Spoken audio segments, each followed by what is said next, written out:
उत्तर पूर्व, अद्भुत, रोमांचक और मनोहारी, उसकी छटा को समेटती रेडियो डायरी, जिसके पन्ने खुलते हैं हर रविवार शाम 5:30 बजे गोल्ड पर।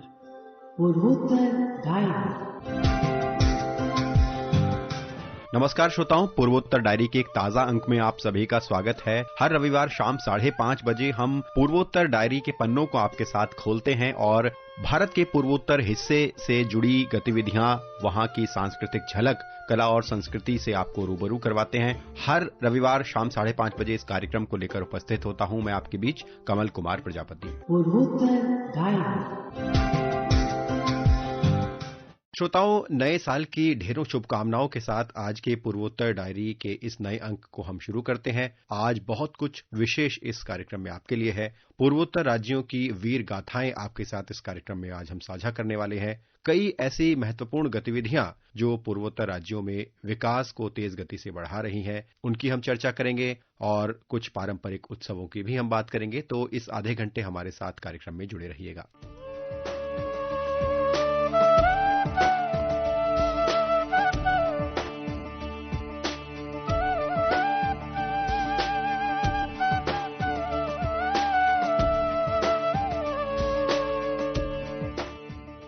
आइए सबसे पहले हम सुनते हैं पूर्वोत्तर राज्यों की वीर गाथाएं। ये श्रृंखला हम कई दिनों से इस कार्यक्रम में प्रसारित कर रहे हैं और आज इस श्रृंखला की अगली कड़ी, जिसमें हम बात करने जा रहे हैं मेघालय और मणिपुर से कुछ वीर बांकुरों की कहानियों की। हम सभी जानते हैं कि स्वतंत्रता संघर्ष में पूर्वोत्तर भारत का विशेष रोल रहा है और यहाँ के वीर बांकुरों ने, यहाँ के स्वतंत्रता सेनानियों ने ब्रिटिश सत्ता से लोहा लिया, अपने अदम्य साहस का परिचय दिया और देश के लिए अपना बलिदान दिया। तो आज ऐसे ही स्वतंत्रता सेनानियों की कहानी सुनते हैं और इसे सुना रही हैं हमारी सहयोगी प्राची प्रिया।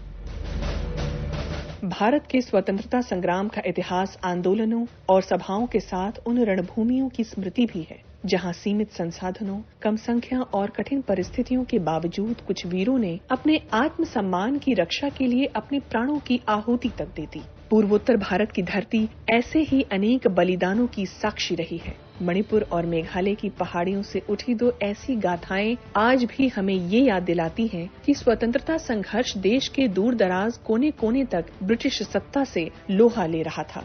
सन 1891 का वर्ष मणिपुर के इतिहास में एक गहरी पीड़ा और अदम्य साहस के रूप में दर्ज है। ये वही समय था जब आंग्लो मणिपुर युद्ध अपने निर्णायक मोड़ पर पहुंच चुका था। इसी युद्ध में कांगले पाक राज्य की सेना के एक महान योद्धा मेजर पाउना ब्रिजबाशी इतिहास के पन्नों में अमर हो गए। पाउना ब्रिजबाशी महाराजा कुलचंद्र सिंह के अधीन मणिपुरी सेना के एक वरिष्ठ सेना नायक थे। खोंगजोम का युद्ध जो 23 अप्रैल 1891 को लड़ा गया, भारतीय इतिहास की सबसे भीषण लड़ाइयों में से एक माना जाता है। श्रोताओं, एक ओर आधुनिक हथियारों से लैस ब्रिटिश सेना थी, दूसरी ओर सीमित संसाधनों और कम संख्या में मणिपुरी योद्धा। लेकिन इस असमानता के बीच भी पाउना ब्रिजबाशी ने पीछे हटना स्वीकार नहीं किया। खोंगजोम की धरती पर लड़ाई रक्त रंजित हो चुकी थी। चारों ओर गोलियों की आवाजें थी और मणिपुरी सैनिक एक एक कर वीर गति को प्राप्त हो रहे थे। कहा जाता है कि कई मणिपुरी सैनिक अंतिम योद्धा तक लड़ते रहे। इसी संघर्ष के दौरान जब पाउना ब्रिजबाशी गंभीर रूप से घायल हो चुके थे, ब्रिटिश सेना ने उन्हें जीवित पकड़ लिया। यही इतिहास का वो क्षण आता है जो पाउना ब्रिजबाशी को केवल एक योद्धा नहीं बल्कि नैतिक साहस का प्रतीक बनाता है। एक मणिपुरी मूल का ब्रिटिश अधिकारी उनके पास आया और उन्हें प्रस्ताव दिया। प्रस्ताव ये था कि यदि वे ब्रिटिश सेना में शामिल हो जाएं, तो उन्हें उच्च से उच्च पद और सम्मान दिया जाएगा। ये एक लालच भी था और साथ ही एक परीक्षा भी। पाउना ब्रिजबाशी का उत्तर संक्षिप्त था, पर उसका अर्थ बहुत मार्मिक। उन्होंने कहा कि विश्वासघात से तो बेहतर मृत्यु है। उन्होंने कहा कि विश्वासघात से बेहतर मैं मर जाऊं। उन्होंने अपने सिर पर बंधा कपड़ा खोला और ब्रिटिश अधिकारी से कहा कि वे उनका सिर काट दें। उनके लिए जीवन से अधिक मूल्यवान था स्वाभिमान। श्रोताओं, युद्ध भूमि पर उनका बलिदान मणिपुर के इतिहास में अमिट हो गया। पाउना ब्रिजबाशी ने ये सिद्ध कर दिया कि सैनिक की असली शक्ति हथियारों में नहीं बल्कि उसके चरित्र में होती है, उसके सोच में होती है और उसके अदम्य साहस में होती है। श्रोताओं, आइए मणिपुर की वीरगाथा के साथ अब हम बढ़ते हैं मेघालय की तरफ। दक्षिण की ओर गारो पहाड़ियों में स्वतंत्रता संघर्ष की एक और गाथा हम आपको सुनाते हैं, जहां लगभग 2 दशक पहले ही एक और संघर्ष जन्म ले चुका था। ये संघर्ष मेघालय के गारो समाज से उठी उस आवाज का प्रतीक था जिसे इतिहास पातोगन संगमा के नाम से जानता है। पातोगन संगमा, जिन्हें पातोगन निंगमिंजा संगमा भी कहा जाता है, 19वीं सदी के गारो योद्धा थे। उनका जन्म विलियम नगर के पास ही समंदा गांव में हुआ था। वे अपनी शारीरिक क्षमता और युद्ध कौशल के लिए जाने जाते थे, लेकिन उनकी असली पहचान केवल ताकत नहीं बल्कि अपने लोगों के प्रति उनकी जिम्मेदारी थी। सन 1872 में जब ब्रिटिश सैनिक गारो पहाड़ियों में दाखिल हुए और चीसो बिबरा के पास अपना सैन्य शिविर स्थापित किया, तो ये केवल एक सैन्य कदम नहीं था, ये उस भूमि, उस समाज और उस संस्कृति पर अधिकार जमाने की शुरुआत थी जो सदियों से स्वतंत्र रही थी। पातोगन संगमा और उनके साथी योद्धाओं ने इस अतिक्रमण को स्वीकार नहीं किया। ये शायद उनके स्वाभिमान के खिलाफ था। उन्होंने ब्रिटिश शिविर पर आक्रमण किया। उनके पास आधुनिक हथियार नहीं थे, केवल तलवारें, ढालें और अपने अधिकार की रक्षा का संकल्प था। जवाब में ब्रिटिश सेना ने गोलियों की बौछार कर दी। इस असमान युद्ध में गारो योद्धाओं को भारी क्षति उठानी पड़ी, परंतु पीछे हटना उनके स्वभाव में नहीं था। इन सब के बीच पातोगन संगमा सबसे आगे लड़ते रहे। अंततः 12 दिसंबर सन 1872 को अपनी मातृभूमि और अपने लोगों की रक्षा करते हुए वे रणभूमि पर वीरगति को प्राप्त हुए। उनकी मृत्यु ने गारो समाज को शोक में डुबो दिया, लेकिन साथ ही ये संदेश भी छोड़ दिया कि आत्मसम्मान की रक्षा के लिए दिया गया बलिदान कभी व्यर्थ नहीं जाता। पाउना ब्रिजबाशी और पातोगन संगमा, 2 अलग भूभाग, 2 अलग समय, लेकिन एक समान चेतना। दोनों ने श्रोताओं ये स्वीकार नहीं किया कि सत्ता के आगे आत्मसमर्पण ही एकमात्र विकल्प है। न, दोनों ने ये कर दिखाया कि स्वतंत्रता केवल राजनीतिक अधिकार नहीं बल्कि चरित्र की कसौटी भी होती है। आज मणिपुर और मेघालय की धरती पर इन योद्धाओं की स्मृति जीवित है। उनके नाम स्मारकों, लोक कथाओं और जनस्मृति में बसे हुए हैं। वे हमें ये याद दिलाते हैं कि भारत की स्वतंत्रता उन अनगिनत वीरों का परिणाम है जिन्होंने बिना किसी अपेक्षा के केवल अपने धर्म और अपनी भूमि के लिए बलिदान दिया। पूर्वोत्तर भारत की ये वीर परंपरा आज भी हमें ये सिखाती है कि जब आत्मसम्मान जागता है तब इतिहास स्वयं झुककर नमन करता है। पूर्वोत्तर डायरी के लिए मैं प्राची प्रिया।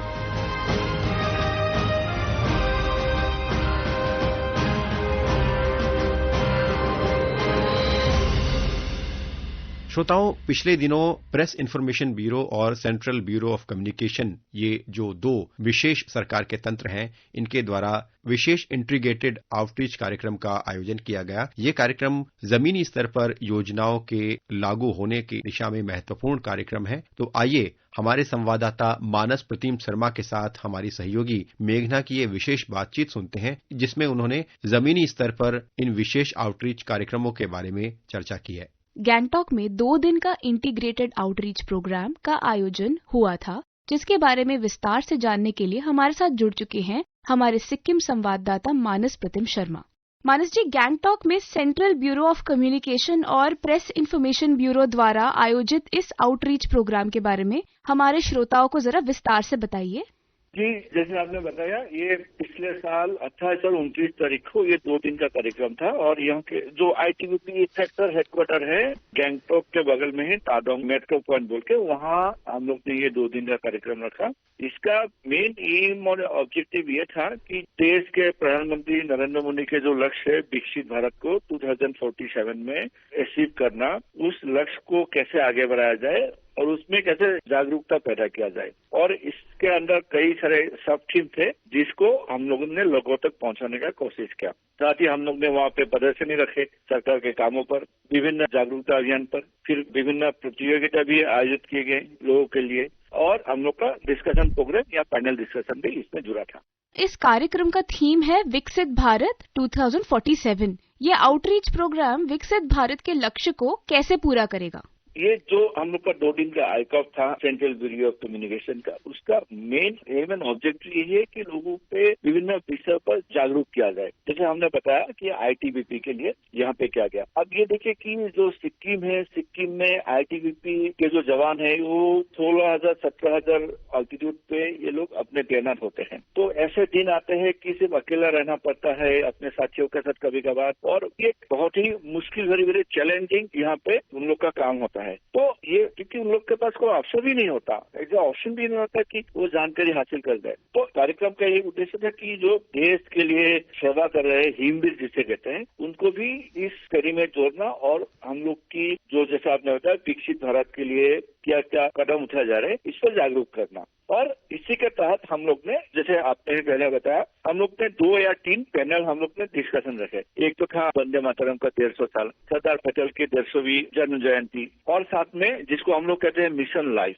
ये बहुत जरूरी है मिशन लाइफ। तो ये 3 पहलू पर हम लोग ने यहाँ पे चर्चा का विषय रखा और हम लोग ने इस पे चर्चा किया। साथ ही में जैसे हमने बताया विभिन्न प्रतियोगिता यहाँ पे रखी कि एक मनोरंजन भी हो, साथ में लोगों को जागरूक भी करते हैं। क्योंकि इस प्रोग्राम में हम लोग के सिविलियन बहुत ज्यादा तो नहीं थे, क्योंकि हम लोग ने आईटीबीपी कैंप में ही गया, लेकिन फिर भी यहाँ के आसपास के लोग भी, यहाँ पे कुछ लोग तो आए और जो हम लोग ने मेहमान बुलाए वो लोग भी आए, लेकिन ज्यादातर उनके फैमिली और उनके बच्चे इसमें शामिल हुए। तो उन लोग के लिए एक जागरूकता अभियान था, ज्ञान का एक जरिया था और साथ में एक मनोरंजन भी इसमें जुड़े हुए थे।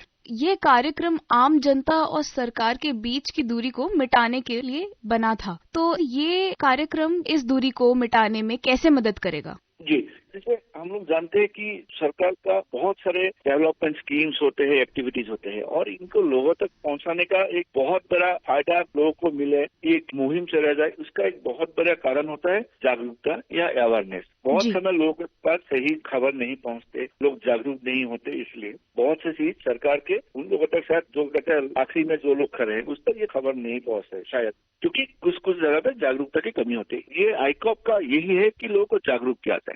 जैसे आपने बताया ये सिक्किम सरकार का भी स्कीम हो, भारत सरकार का भी स्कीम हो, और जो भी इनिशिएटिव है उनको लोगों तक कैसे पहुंचाए, लोगों को कैसे जागरूक किया जाए। तो जब हम लोग कुछ बताते हैं, जो एक्सपर्ट बताते हैं, हम लोग जितने भी एक्सपर्ट्स को बुलाए, ज्यादा से ज्यादा वो लोग सरकारी अफसर थे यहाँ पे जो एक टॉपिक के ऊपर जानते थे, उन लोगों का एक्सपर्टाइज है, तब वो लोग बताते हैं आम लोगों को या नागरिक को, तो लोग सुनते हैं। तो ऐसे ही एक है कि एक ब्रिज बनता है और जो दूरियां भी होते तो मिटते हैं, कोई भी डाउट हो तो क्लियर करते हैं। तो ऐसे ऐसे जो सरकार के स्कीम्स है, मुहिम है, इनिशिएटिव है, जैसे मिशन लाइफ के बारे में डॉक्टर राजीव गोगोई वो आए थे और जो यहाँ के बोटेनिकल सर्वे ऑफ इंडिया के सिक्किम के हेड, तो उन्होंने बहुत बारीकी से बहुत सारा जानकारी लोगों को साझा किया। मंगल जाखर बोल के डेप्टी डायरेक्टर है माई भारत ऐप के, मिनिस्टर ऑफ स्पोर्ट्स के, तो उन्होंने सरदार पटेल से जुड़े हुए कहानी बताए और ऐसे भारत सरकार के खेल मंत्रालय कैसे इनको आगे बढ़ा रहे हैं, पदयात्रा कर रहे, तो इसको जानकारी दी। तो ये बहुत सारे बातें हैं जो हमको पहले से नहीं पता था, लोगों को शायद इतनी बारीक जानकर लोग नहीं थे, सब इसके बारे में जानकारी साझा किया गया। तो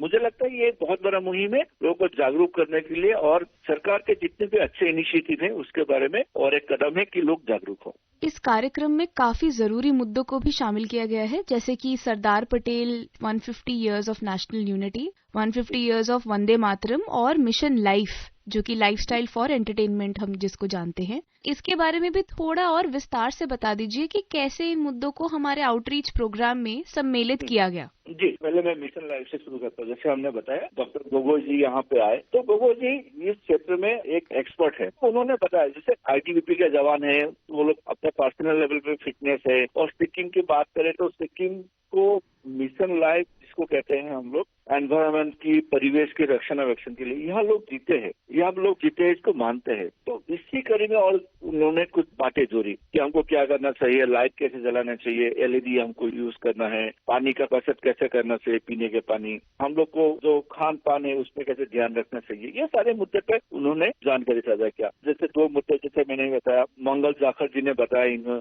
कि वंदे मातरम, और वहाँ पे बच्चे भी थे, आईटीबीपी के जवान की फैमिली के बच्चे थे, तो उन लोग में देश प्रेम का, देशभक्ति का जज्बा जो है उसमें कहते हैं बच्चों को सिखाया गया कि इसका क्या महत्व है। देश के आजादी के समय, देश के फ्रीडम जो स्ट्रगल थे, आजादी के समय के जो संग्राम थे, उसका क्या महत्व था और आज क्या है। सरदार पटेल के जीवन से हम लोग क्या सीख ले सकते हैं, सरदार पटेल की देश के एकत्रीकरण में, यूनिटी में क्या योगदान था, और हम लोग कहते हैं उससे आगे आने वाले पीढ़ी को हम लोग प्रोत्साहित कर सकते हैं। तो ये सारे बातें जो है सिर्फ ऐसे नहीं कि वहां से बोले ये साझा क्या क्या, जो दर्शक थे उन्होंने भी पूछा, जानकारी साझा किया, तो एक एक्सचेंज ऑफ आइडियाज जिसको है हम वो कह सकते हैं। तो ऐसे ही ये चीजों को आगे बढ़ाया गया। और सिर्फ यही नहीं, आने वाले दिनों में भी यहाँ सीबीसी और पीआईबी की तरफ से यहाँ गैंगटॉक में क्या हम लोग और भी आने वाले दिनों में यहाँ प्लानिंग कर रहे हैं। बाकी जो जिले है, बाकी जो हिस्से, वहाँ भी ऐसा हम लोग कार्यक्रम रखे और ज्यादा से ज्यादा लोग हम लोग के साथ जुड़े। जी, आउटरीच प्रोग्राम सिक्किम की आम जनता के लिए बहुत महत्वपूर्ण है। आम जनता को इस कार्यक्रम से क्या क्या लाभ मिले आपके हिसाब से? जी, अगर हम लोग सिर्फ इस प्रोग्राम की बात करें तो हम कह सकते हैं कि इसमें ज्यादातर आईटीबीपी के ही फैमिली के लोग थे और आईटीबीपी के जवान थे। लेकिन उससे पहले हम लोग ने जो भी कार्यक्रम किया, यहाँ आम लोगों के लिए किया। हम लोग ने कॉलेज गए, हम लोग यहाँ यूनिवर्सिटी गए और हम लोग आंगनबाड़ी सेंटर गए। तो यहाँ आम लोग जो से हो, महिला हो, बच्चे हो, आम लोग हो, हम लोग के साथ जुड़े, बुजुर्ग हो, और हम लोग ने बहुत सारे विषय पर इन लोग के साथ जानकारी साझा की। जैसे हम लोग ने फिर क्विज कंपटीशन भी रखे, पेंटिंग कंपटीशन रखे, महिला के लिए हम लोग ने यहाँ पे म्यूजिकल शेयर कंपटीशन रखे, उन लोग के लिए भी टॉपिक बेस्ड हम लोग ने क्विज के इवेंट रखे। जैसे आंगनबाड़ी सेंटर में हम लोग हेल्थ के लिए उन लोग से क्वेश्चन आंसर किए। और आने वाले दिनों में भी हम लोग ऐसा करेंगे जैसे मैंने पहले बताया। तो यहाँ के जो आम लोग हैं जिनको हम लोग के साथ जुड़ेंगे, तो ये जो इन्फॉर्मेशन है, जागरूकता के बारे में बहुत से जानकारी साझा करेंगे। साथ ही सिर्फ भारत सरकार और जो सिक्किम सरकार है, दोनों की इनिशिएटिव के बारे में जानकारी साझा करेंगे। हम लोग यहाँ जो सीनियर गवर्नमेंट अफसर है, स्टेट गवर्नमेंट हो या सेंट्रल गवर्नमेंट के ऑफिस हो, सबको बुलाते हैं। वो लोग अपने अपने डिपार्टमेंट के, मिनिस्ट्रीज के, विभाग के बारे में जानकारी साझा करते हैं। साथ में लोग भी सवाल करते हैं, क्योंकि एक मौका है, प्लेटफॉर्म है लोगों के लिए कि जो विभाग के प्रमुख है उन लोग के साथ वार्तालाप करे, एक एक्सचेंज ऑफ आइडियाज हो। तो उन लोग के लिए भी लोगों के लिए प्लेटफॉर्म है कि जो जानकारी चाहिए, कोई डाउट हो, उसको क्लियर कर पाए। तो मेरे ख्याल से ये आने वाले दिनों में भी सिक्किम के लोगों के लिए बहुत अच्छा साबित होगा। मानस जी, आपका बहुत धन्यवाद हमसे जुड़ने के लिए और विस्तार से जानकारी देने के लिए। Thank you.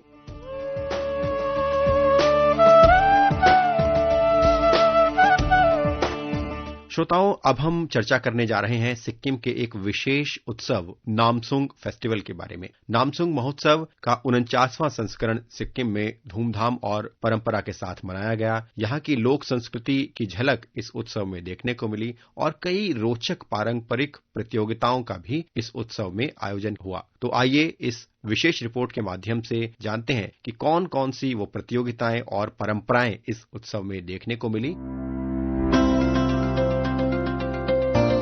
सिक्किम राज्य के जोनागु क्षेत्र में स्थित नमप्रिकदांग के पवित्र स्थल पर हाल ही में 49वां नमप्रिकदांग नामसूंग उत्सव पूरी श्रद्धा और सांस्कृतिक उल्लास के साथ संपन्न हुआ। इस वर्ष ये उत्सव एंसेस्ट्रल रिदम विषय के अंतर्गत आयोजित किया गया। ये 5 दिवसीय उत्सव नमप्रिकदांग नामसूंग उत्सव आयोजन समिति द्वारा 27 से 31 दिसंबर 2025 तक आयोजित किया गया। उत्सव का उद्देश्य अपनी पारंपरिक विरासत को सहेजना, समाज में एकता बनाए रखना और आने वाली पीढ़ियों तक पूर्वजों की संस्कृति को पहुंचाना रहा। इन दिनों में पारंपरिक पूजा पाठ, लोक नृत्य, पारंपरिक खेल और समृद्धि व अच्छे भविष्य की कामनाओं से जुड़े कई आयोजन किए गए। उत्सव के उद्घाटन समारोह में पर्यटन एवं नागरिक उड्डयन विभाग के अध्यक्ष श्री सोनम नोरगे लाचुंगपा मुख्य अतिथि के रूप में उपस्थित रहे। उनके साथ उद्यानिकी विभाग की अध्यक्ष सुश्री ओंगकित लेप्चा, मंगन के पुलिस अधीक्षक श्री लाल बहादुर छेत्री, विशेष कार्याधिकारी श्री उगेन लेप्चा, जिला पंचायत मंगशिल्ला की सदस्य सुश्री अमृता लिम्बू, जोनगु के खंड विकास अधिकारी श्री महेंद्र तमांग, जिला प्रशासन के अधिकारी, पंचायत सदस्य, आयोजन समिति के सदस्य और बड़ी संख्या में स्थानीय लोग मौजूद रहे। मुख्य अतिथि श्री सोनम नोरगे लाचुंगपा ने अपने संबोधन में आयोजन समिति की सराहना करते हुए कहा कि 49वें नमप्रिकदांग नामसूंग उत्सव का सफल आयोजन सभी के सामूहिक प्रयास का परिणाम है। उन्होंने कहा कि संस्कृति और परंपराएं किसी भी समाज की पहचान होती हैं और ये उत्सव वर्षों से पूर्वजों की विरासत को जीवित रखे हुए है। उन्होंने सिक्किम के मुख्यमंत्री श्री प्रेम सिंह तमांग के प्रयासों की भी प्रशंसा की, जो राज्य के सभी समुदायों को अपनी परंपराओं को संरक्षित करने और आगे बढ़ाने के लिए लगातार प्रेरित कर रहे हैं। उन्होंने ये भी कहा कि जोनगु क्षेत्र पहले से ही पर्यटकों को आकर्षित करता रहा है और भविष्य में ये ग्रामीण पर्यटन का एक महत्वपूर्ण केंद्र बनेगा। उत्सव के पहले दिन लेप्चा समुदाय की लोक नृत्य प्रतियोगिता आयोजित की गई। इसके साथ ही पारंपरिक खेलों के अंतर्गत रस्साकशी प्रतियोगिता भी कराई गई, जिसमें स्थानीय लोगों ने उत्साहपूर्वक भाग लिया। 5 दिनों तक चले इस उत्सव में कई तरह के कार्यक्रम आयोजित किए गए।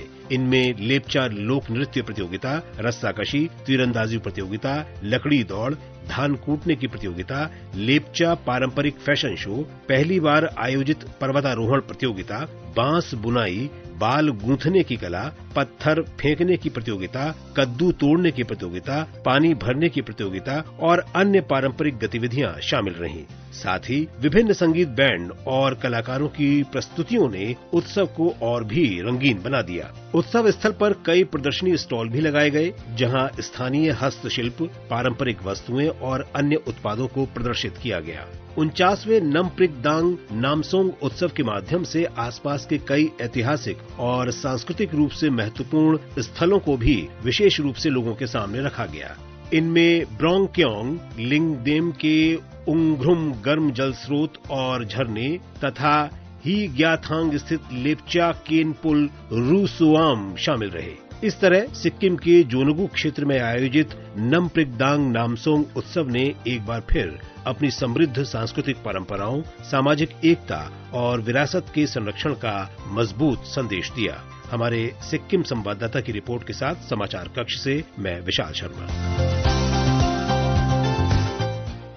अरुणाचल प्रदेश विभिन्न विकास परियोजनाओं से समृद्ध हो रहा है और विशेष तौर पर यहां के युवाओं में राष्ट्रीय चेतना का लगातार विकास हो रहा है। और इसी क्रम में अरुणाचल प्रदेश के राज्यपाल ने उपराष्ट्रपति सीपी राधाकृष्णन से एक विशेष भेंट की और इस विशेष भेंट में अरुणाचल प्रदेश की क्षमताओं की चर्चा हुई और विशेष तौर पर अरुणाचल प्रदेश की युवा क्षमता पर बल दिया गया और अरुणाचल प्रदेश में युवा किस तरह से राष्ट्रीय चेतना में अपनी हिस्सेदारी निभा सकते हैं, इसके बारे में विशेष चर्चा हुई। और भी तमाम विकास परियोजनाओं का आकलन और चर्चा इस बैठक में हुई। तो आइए हमारे संवाददाता मनोज की इस विशेष रिपोर्ट में जानते हैं कि राज्यपाल और उपराष्ट्रपति की इस विशेष बैठक में क्या कुछ विशेष मुद्दों पर बातचीत हुई। अरुणाचल प्रदेश के राज्यपाल लेफ्टिनेंट जनरल रिटायर्ड केटी पटनायक ने हाल ही में नई दिल्ली में उपराष्ट्रपति सीपी राधाकृष्णन से मुलाकात की। इस अवसर पर राज्यपाल ने अरुणाचल की जनता की ओर से उपराष्ट्रपति को शुभकामनाएं दी। बैठक में राज्यपाल ने राज्य के सतत और समावेशी विकास की जानकारी साझा की तथा विकसित भारत के राष्ट्रीय विजन में अरुणाचल प्रदेश के सार्थक योगदान के प्रति राज्य सरकार की प्रतिबद्धता को रेखांकित किया। उन्होंने कहा कि ये प्रयास विकसित अरुणाचल की स्थानीय और जन केंद्रित रोडमैप से निर्देशित है, जिसमें संतुलित विकास, बेहतर संपर्क व्यवस्था, मानव संसाधन विकास तथा समाज के सभी वर्गों के लिए समान अवसरों पर विशेष ध्यान दिया जा रहा है। राज्यपाल ने उपराष्ट्रपति को राज्य में शिक्षा, स्वास्थ्य और सामाजिक कल्याण के क्षेत्रों में हो रही प्रगति से भी अवगत कराया। इसके साथ ही उन्होंने पूर्वोत्तर राज्यों की समग्र सुरक्षा स्थिति, विशेष रूप से अरुणाचल प्रदेश की सुरक्षा परिस्थितियों की संक्षिप्त जानकारी दी। राज्यपाल ने अरुणाचल प्रदेश के युवाओं की जीवंत ऊर्जा पर गर्व व्यक्त करते हुए कहा कि युवा वर्ग उद्यमिता के क्षेत्र में सक्रिय रूप से भागीदारी ले रहे हैं, कला और संस्कृति के प्रति गहरा सम्मान रखते हुए राष्ट्रभक्ति की प्रबल भावना को बढ़ावा देते हैं। उन्होंने कहा है कि युवाओं की ऊर्जा, रचनात्मकता और अनुशासन राज्य के परिवर्तन और भावी नेतृत्व की प्रमुख शक्ति बनकर उभर रहे हैं। इस अवसर पर राज्यपाल ने उपराष्ट्रपति को ऑर्किड्स ऑफ अरुणाचल प्रदेश नामक पुस्तक की एक प्रति भी भेंट की। ये पुस्तक राज्य में पाई जाने वाली ऑर्किड प्रजातियों की असाधारण विविधता को दर्शाने वाला एक समृद्ध, विस्तृत और संदर्भ परक संकलन है। इसमें कई दुर्लभ, स्थानीय और वैश्विक वनस्पति महत्व की प्रजातियां शामिल है, जो अरुणाचल प्रदेश की समृद्ध प्राकृतिक विरासत, संरक्षण और पारिस्थितिक दायित्व के प्रतीक है। एक अन्य बैठक में राज्यपाल ने नई दिल्ली में ही chief of defence staff general Anil Chauhan से भी मुलाकात की। बैठक में राष्ट्रीय सुरक्षा से जुड़े महत्वपूर्ण विषयों, विशेष रूप से अरुणाचल प्रदेश से संबंधित मुद्दों पर चर्चा की गई। इनमें वाइब्रेंट बॉर्डर विलेज कार्यक्रम, अग्निपथ योजना तथा सीमावर्ती क्षेत्रों में सद्भावना परियोजनाओं के क्रियान्वयन पर विशेष ध्यान केंद्रित किया गया। राज्यपाल ने अरुणाचल प्रदेश के युवाओं की अपार क्षमता को रेखांकित करते हुए उन्हें सशस्त्र बलों में शामिल होने के अधिक अवसर प्रदान करने की आवश्यकता पर बल दिया। उन्होंने कहा कि इससे न केवल राष्ट्रीय सुरक्षा सुदृढ़ होगी, बल्कि युवाओं को अनुशासन, कौशल विकास और राष्ट्र सेवा की भावना से भी सशक्त किया जा सकेगा। बैठक में राज्यपाल ने अंतर्राष्ट्रीय सीमा से सटे अग्रिम गांवों में विकास को गति देने के लिए राज्य सरकार और सशस्त्र बलों के बीच बेहतर समन्वय की सराहना की और कहा कि विकास तथा सुरक्षा साथ साथ आगे बढ़ने चाहिए। सीमा प्रबंधन और उग्रवादी अभियानों में अपने व्यापक अनुभव का उल्लेख करते हुए राज्यपाल ने थिएटर कमांड्स के महत्व तथा भारतीय सशस्त्र बलों की परिचालन और युद्ध क्षमताओं को निरंतर सुदृढ़ किए जाने की आवश्यकता पर भी बल दिया। नॉर्थ ईस्ट डायरी के लिए आकाशवाणी ईटानगर से मैं मनोज कुमार शर्मा।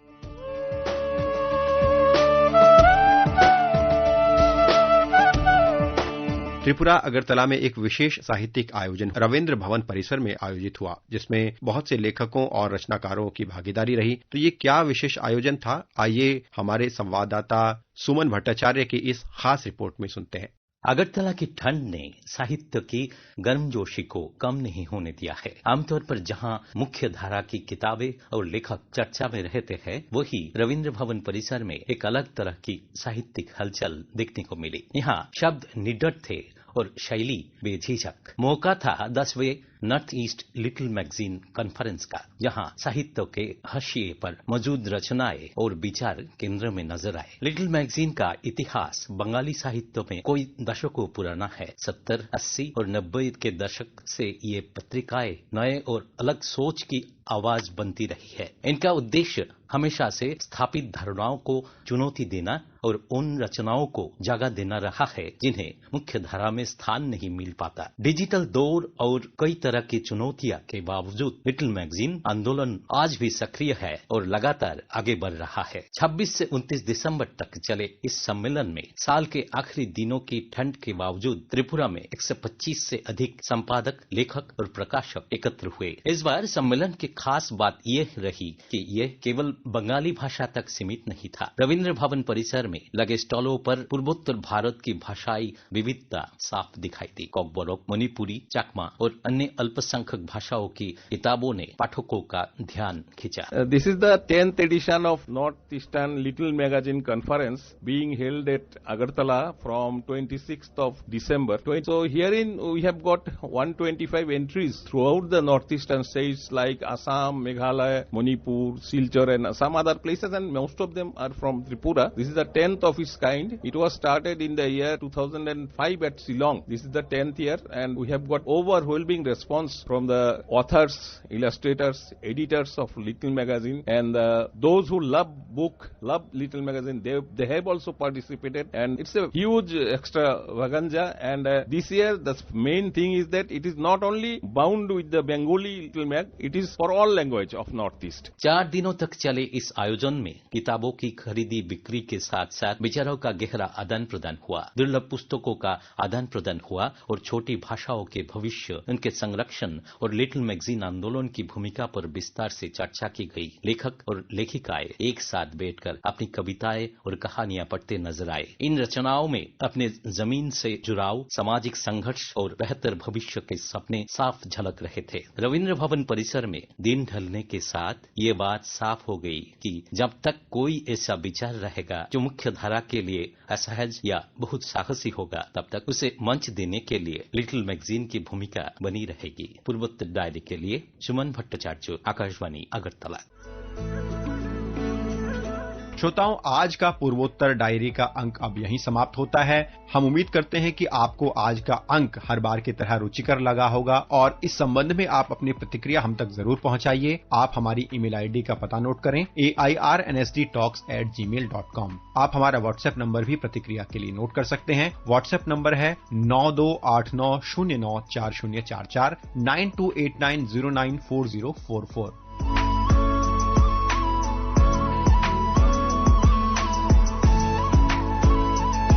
हम अगले रविवार शाम 5:30 बजे आपके साथ पूर्वोत्तर डायरी का एक नया अंक लेकर फिर उपस्थित होंगे। आज के कार्यक्रम को हम यहीं समाप्त करते हैं। नमस्कार। ये कार्यक्रम आकाशवाणी के समाचार सेवा प्रभाग द्वारा प्रस्तुत किया गया। आलेख व संकलन कमल कुमार प्रजापति। प्रस्तुति सहायक अक्षत ममगाई। उत्तर पूर्व, अद्भुत, रोमांचक और मनोहारी, उसकी छटा को समेटती रेडियो डायरी, जिसके पन्ने खुलते हैं हर रविवार शाम 5:30 बजे गोल्ड पर। पूर्वोत्तर डायरी।